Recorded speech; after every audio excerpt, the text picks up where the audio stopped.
చెప్తారు.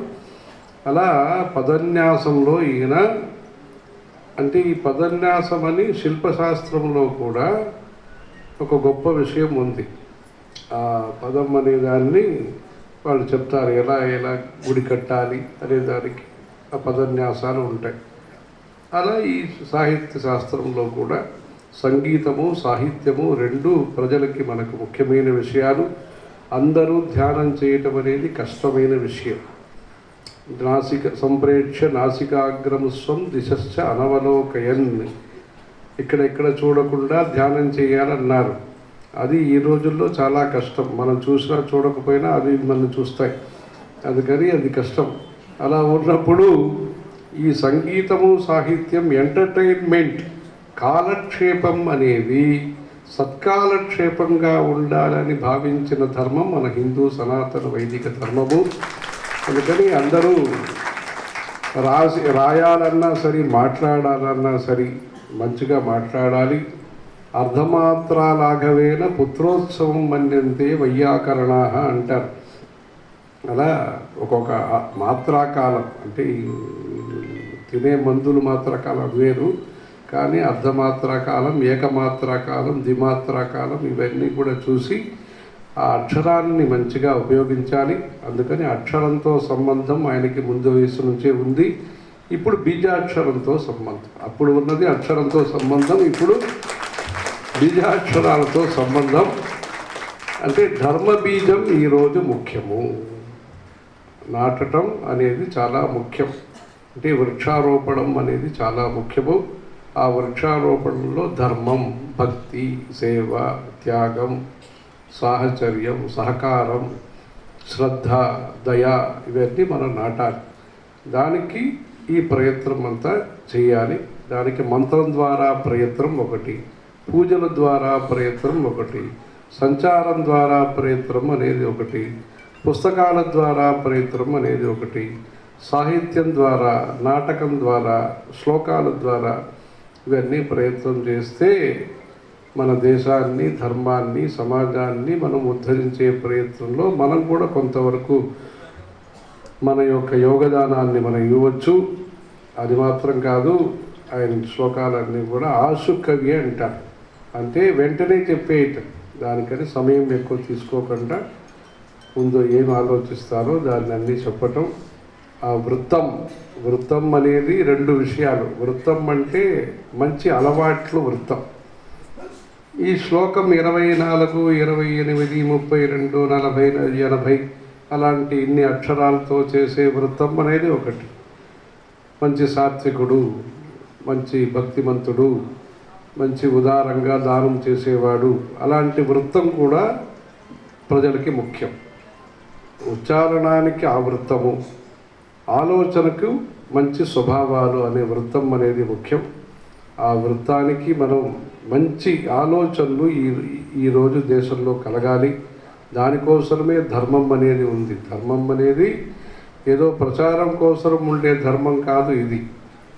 ఈ ధర్మం అనేది హిందూ సనాతన వైదిక ధర్మం అనేది ఆచరణ కోసం ఉండే ప్రచారం అనేది తర్వాత తెలుసుకోవాలి అని అవసరం ఉన్న వాళ్ళకి చెప్పటం కోసమే ప్రచారం. కానీ మనం తెలుసుకున్న మంచిది ఇంకా 10 మందికి పంచిపెట్టాలని దానికోసమే ఈ ప్రచారం. కానీ ఓం భూహు ఓం భువః అనేది ధర్మం. మౌనంగా ఉండటమే ధర్మము, పూజలు చేయటమే ధర్మము. మనం అందరి కోసం మంచిది కోరుకోవటమే ధర్మం. సర్వే జనా సుఖినో భవంతు, లోకా సమస్త సుఖినో భవంతు అని కోరుకోవటమే ఆ ధర్మము. ఆ విషయంలో వీరు సిద్ధేశ్వరానంద భారతీ స్వామి వారు వీరు అంటే సిద్ధేశ్వరుడు అని అలహాబాద్ ప్రయాగలో ఒక గుడి ఉంది. అక్కడ మన కంచి పరమాచార్య స్వాముల వారు అక్కడికి వెళ్ళి చాతుర్మాస్యం అంటే కొంతకాలం అక్కడ ఉండి గంగా తీరంలో స్నానం అన్నీ చేసి సిద్ధేశ్వర అష్టకం అని పుస్తకం రాశారు.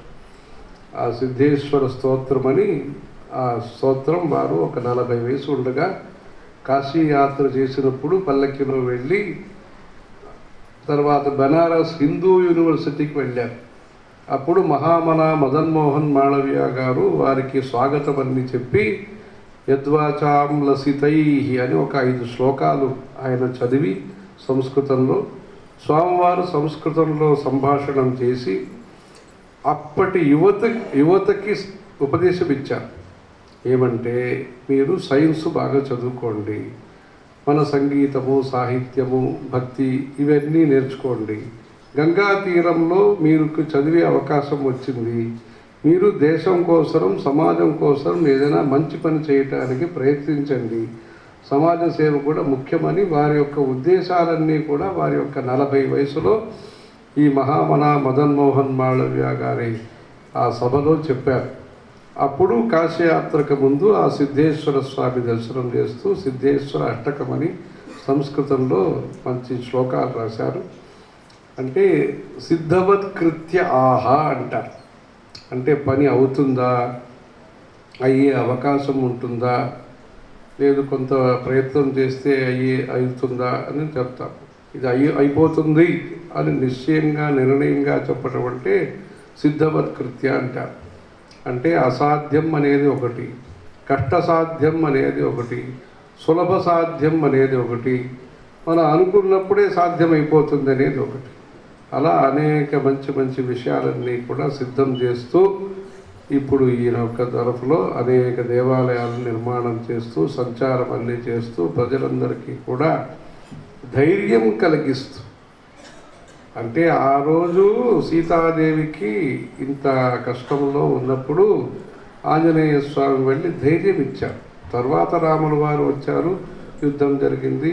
ఆదిత్య హృదయం పుణ్యం సర్వశత్రు వినాశనం జయావహం జపే నిత్యం అక్షయ్యం పరమం శివం అని చెప్పి అంత విజయం అంతా అయింది. ముందు ధైర్యం అనేది కావాలి, నమ్మకం అనేది కావాలి, శ్రద్ధ అనేది కలగాలి. అలాంటి దీంట్లో బాధ్యతలన్నీ తీసుకుని, అంటే ఇది సౌకర్యమైన స్థానమైన చాలా పనులు ఉంటాయి దీంట్లో, బాధ్యతగా చేయాల్సిన విషయాలు చాలా ఉంటాయి. అట్లా అక్కడక్కడ వెళ్ళి కవి సమ్మేళనం అని చెప్తే అయిపోతుంది, 2 గంటల్లో పని అయిపోతుంది. కానీ ఇంత వయసులో ఇదంతా తిరిగి అంతా చేసి ఆ త్రివిక్రమ స్వామి ఎలా ప్రయత్నం చేశారో దాన్ని ఆ కుత్తాల స్వామి స్థాపించిన విషయాలన్నీ కూడా ఇప్పుడు మీ మధ్యలో అంతా ప్రచారం చేస్తూ ఈ విశాఖపట్నంలో అమ్మవారి దర్శనం చేసుకున్నాము. శక్తి పంచాయతం అంటే పంచాయతనం అనేది మన ధర్మంలో ముఖ్యం. అంతఃశాక్త బహిశైవ వ్యవహారేచ వైష్ణవ అని శంకరాచార్యుల గురించి చెప్తారు.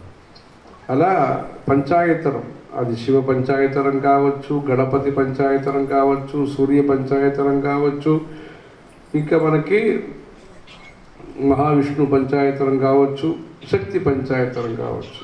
ఇక్కడ శక్తి పంచాయతనంగా అమ్మవారి పూజలన్నీ విశేషంగా జరుగుతున్నాయి. మంచి అలంకారం అని సర్వాలంకార భూషితగా ఇక్కడ మంచి బంగారు కాసుమాలన్నీ పెట్టి బాగా కవచాలన్నీ కూడా, అంటే సువర్ణాక్షరం అంటారు, అలా సువర్ణ కవచం అంతా మంచిగా అందంగా.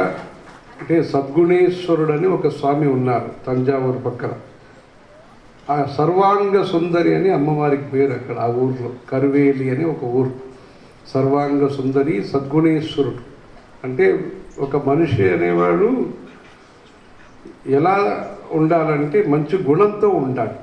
అక్కడ శివుడికి పేరు సద్గుణేశ్వరుడు అని, అక్కడ అమ్మవారికి పేరు సర్వాంగ సుందరి అని. అలా ఇక్కడ మంచిగా దివ్యంగా అమ్మవారి యొక్క దర్శనం అన్ని బాగా చేసుకున్నాము. ఇక్కడ వీరి యొక్క వర్ధంతి ఉత్సవము ఇక్కడ చేయటం విశాఖపట్నంలో. మొన్ననే అక్కడ విశాఖ అనే పదానికి వర్ణక్రమం చెప్పారు. సలక్షణ ఘనాపాటి కొందరు వస్తే ఆ శ్రీరామ్ ఘనాపాటి వాళ్ళు, హైదరాబాద్ నుంచి వచ్చిన వాళ్ళు, ఘనాపాటి శ్రీరామ్ ఘనాపాటి వాళ్ళు విశాఖ అనే దానికి వర్ణక్రమం చెప్పారు. దాంట్లో మధ్యలో ఏం చెప్పారంటే ఒక అక్షరానికి మృదుతర ప్రయత్నం కోకిల స్వరం అన్నారు. అలా మృదుతర ప్రయత్నం కోకిల స్వరం అని చెప్పారు. ఆ విశాఖ అనే అక్షరానికి వకారము, ఇకారము, షకారము, ఆకారము, కకారము, ఆకారము ఇవన్నీ చెప్తూ వివరణలో చెప్పారు. అలా ఉపాసనలో మంచి మాటలు చెప్పటంలో కోకిలవాణిగా ఉండాలి. సామాజిక కార్యక్రమం చేస్తున్నప్పుడు దృఢతర ప్రయత్నం చేయాలి. అది కూడా వర్ణక్రమంలో ఉంటుంది. అందుకని ఈ రోజుల్లో అంత సులభమైన విషయం కాదు. అంటే అందరూ కూడా తత్కాల్ అనే దాని గురించి ఆలోచించే సమయం ఇది. అది రిజర్వేషన్ కావచ్చు, ఇంకేదైనా కావచ్చు, తత్కాల్ వెంటనే పని అయిపోవాలి. సద్యోముక్తి క్షేత్రం క్షణముక్తేశ్వరం అది. కానీ ధర్మంలో పని అవుతుంది, కానీ అది క్రమంగా అవుతుంది. క్రమశిక్షణ అనేది ధర్మంలో ముఖ్యం. క్రమశిక్షణ అనే దాంట్లో క్రమశః శిక్షణం కూడా చాలా ముఖ్యం. అందుకని హఠయోగం అని చెప్పి ఏదో చేసి మనం చేయకూడదు. అందుకని గురుముఖంగా నేర్చుకోవాలి.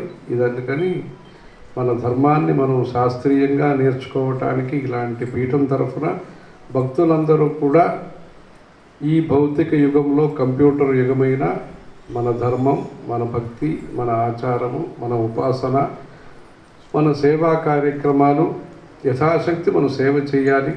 అన్నదానం కానీ, చలివేంద్రం కానీ, 10 మందికి చదువు నేర్పించటం కానీ, ఇవన్నీ మంచిగా చేస్తూ ధర్మం అనేది బాగుంటే ఈ దేశంలో ఈ ప్రజలందరూ కూడా బాగుంటారు. దానికి జరిగే ఇలాంటి ప్రయత్నంలో ఈరోజు అందరూ కూడా వేరు వేరు ఊరు నుంచి వచ్చారు. నేను కూడా ఇలాంటి ఇక్కడ అని చెప్తే అంటే చిరకాల పరిచయం కదా, అందుకని ఇక్కడ ఈ కార్యక్రమంలో తప్పనిసరిగా వచ్చి ఇలాంటి దీన్ని మీరందరినీ ప్రోత్సహించాలని, మీరు కూడా ఇంకా అమ్మవారి దయతో కంచి కామాక్షి అమ్మవారి ఆశీస్సులతో వీరికి మంచి ఆరోగ్యము, మంచి ఇదన్నీ ఉండి తద్వారా అందరికీ మీ అందరికీ కూడా తద్వారా అంటే మంచి విషయాలన్నీ కూడా అందరికీ మంచి జరగటానికి కామాక్షి కరుణారసార్ధ హృదయాం అని చెప్పి ఏణ శిశు దీర్ఘలోచనం ఏన పరిపంథి సంతతం నమత ఏకామ్రనాథ జీవితం ఏవం పదదూరం ఏకమవలంబే అని చెప్పి మన దేశంలో అందరికీ ధర్మ ప్రచారం జరగాలి. ఆసక్తి ఉన్న వాళ్ళందరికీ కూడా వారి వారి యోగ్యతను బట్టి మన ధర్మాన్ని ప్రచారం చేయాలి. దానికి సులభమైన మార్గాలన్నీ కూడా మనం చెప్పి మృదువైన మార్గాలు, సులభమైన మార్గములు, వారికి మంచిది కలిగించే మార్గాలన్నీ కూడా ధర్మంలో విషయాలు ఉన్నా వినియోగం ఈరోజు అవసరమైంది. ధర్మంలో ఎన్నో విషయాలు ఉన్నాయి. అంటే అది నారికేళ పాకమా, ద్రాక్ష పాకమా, ఏ పాకం అనేది అన్ని చూడాలి. అందుకని ద్రాక్షాపాకంగా చెప్పే ఈయన యొక్క అమితమైన మంచి అమితము దమృతం ముహుర్దుహంతి అలా లలితమైన మాటలు, లలితాపీఠం లలితమైన మాటలు. ఆ లలిత అనే శబ్దాన్ని గురించి శంకరాచార్యులు గొప్పగా చెప్తారు. అంటే అమృతానికన్నా ఇంకా తీపిగా ఉంటుందంట. లలితేతి సుధాపూర మాధురీ చోరమంబికే తవ నామాస్తి ఎత్తేన జిహ్వామే మధుమత్తమ అని వేదపాద స్తోత్రంలో జిహ్వామే మధుమత్తమ, నా నాలిక ఇంత తీపిగా ఉంటుంది. ఎందుకు కారణం? ఈ లలిత అనే పద ఉచ్చారణం చేత అని చెప్తున్నారు. అలా దాంట్లో ఈయనలో ఆ లాలిత్యం కూడా ఈయన దగ్గర ఉంది. ఏమంటే 3 చెప్తారు. ఉపమా కాళిదాసస్య భారవేహే అర్థగౌరవం దండిన పదలాలిత్యం మాఘే సంతి త్రయోగుణ అన్నారు. ఈ మాఘమాసంలో ఈ 3 ఉంది.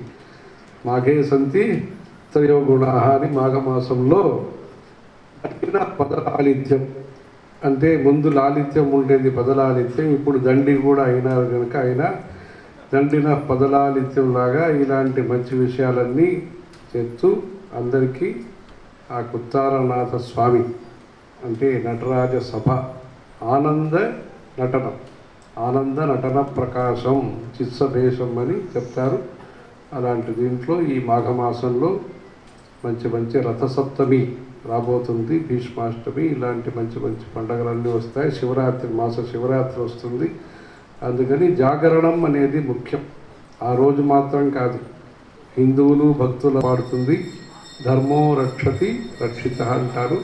అలాంటిది ఈ లలితాపీఠం తరఫున కుత్తాలం స్వామి తరఫున సిద్ధేశ్వరానంద స్వామి యొక్క 87వ ఈ వర్ధంతి ఉత్సవం సందర్భంగా మీరందరూ వచ్చిన వాళ్ళ భక్తులందరూ కూడా ఇంత సావకాశంగా ఎందరూ సావకాశంగా మీరందరూ ఉండి ఇలాంటి ఉత్సవాలన్నీ చేసుకున్నారు.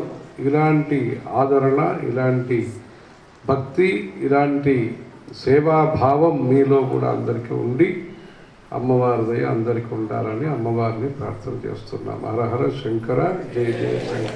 హర హర నమః పార్వతీపతయే, హర హర మహాదేవ.